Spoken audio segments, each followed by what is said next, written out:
The Galactic Federation had always considered humans to be underwhelming. When Earth first joined the intergalactic community, the other species looked at humans with a mix of curiosity and pity. They were small, fragile-looking creatures with no natural armor, no venomous claws, and no ability to survive in the vacuum of space without cumbersome suits. To the rest of the galaxy, humans were the epitome of weakness. The Krellex, a warrior species known for their brute strength and advanced technology, were particularly dismissive. They had conquered dozens of planets and subjugated countless species.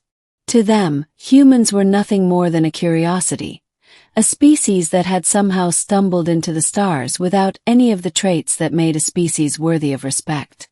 When the Krellex first encountered humans, they laughed. "Look at them," their commander Vrax sneered as he observed a group of human diplomats through the viewport of his warship. "They can barely lift their own body weight. How did they even make it this far?" But the Krellex were thorough. Before making any decisions about Earth, they sent a scout ship to gather data.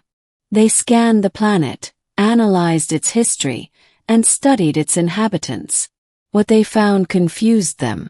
The scanners detected something unusual in human physiology. At first, the Krellex scientists thought it was a malfunction. The readings indicated that humans had an extraordinary capacity for endurance, far beyond what their physical appearance suggested. The Krellex dismissed it as an error and recalibrated their equipment. But the results remained the same. Curious, the Krellex decided to investigate further. They abducted a human, a young man named Daniel, from a remote area of Earth.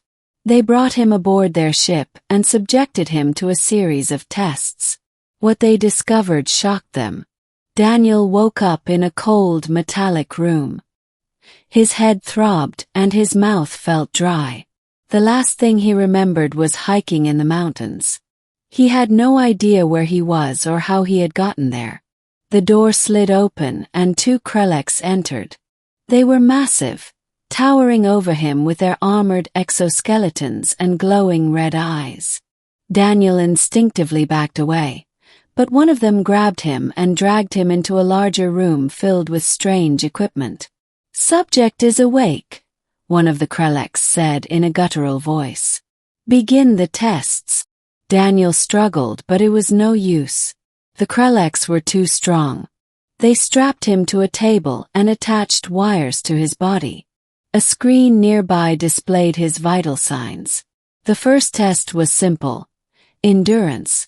They placed Daniel on a treadmill and increased the speed until he was running at a pace that would have exhausted most species within minutes. But Daniel kept going. His heart rate increased, but his breathing remained steady. After an hour, the Krellex were baffled. They increased the speed again, but Daniel didn't stop. "Impossible," one of the Krellex muttered. "No species can sustain this level of exertion for so long." But Daniel did. He ran for hours, his body pushing through the fatigue. The Krellex watched in awe as their scanners revealed the truth. Humans had an almost limitless capacity for endurance.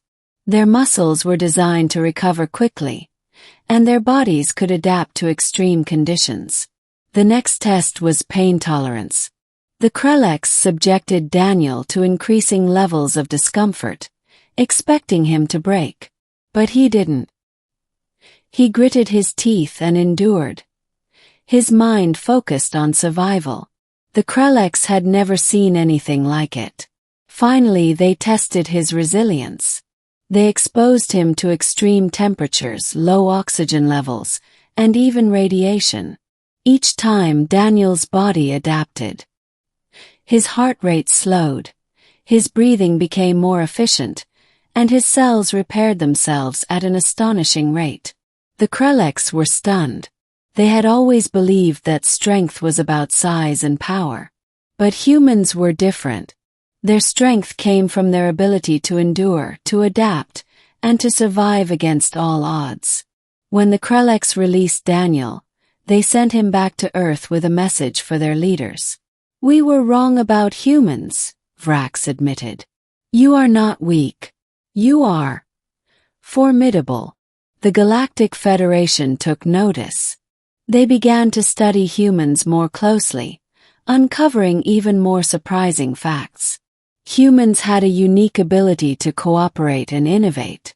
They had survived countless disasters on their own planet, from ice ages to pandemics, and had emerged stronger each time. But the most astonishing discovery came when the Krellex analyzed human history. They found records of wars, revolutions, and acts of incredible bravery. Humans had faced unimaginable challenges and had not only survived but thrived. They had walked on their moon, cured deadly diseases, and created art and music that moved even the most hardened Krellex warriors. The Krellex realized that humans were not weak. They were the ultimate survivors. Their strength was not in their muscles or their technology but in their indomitable spirit. Years later, when a hostile alien species threatened the Galactic Federation, it was the humans who stepped up. They didn't have the biggest ships or the most advanced weapons, but they had something no other species did: an unbreakable will. The Krellex fought alongside them, their respect for humans growing with each battle. Together, they defeated the enemy and secured peace in the galaxy. As the war ended, Vrax stood beside Daniel, now a respected human leader, and looked out at the stars. "We thought you were weak," Vrax said.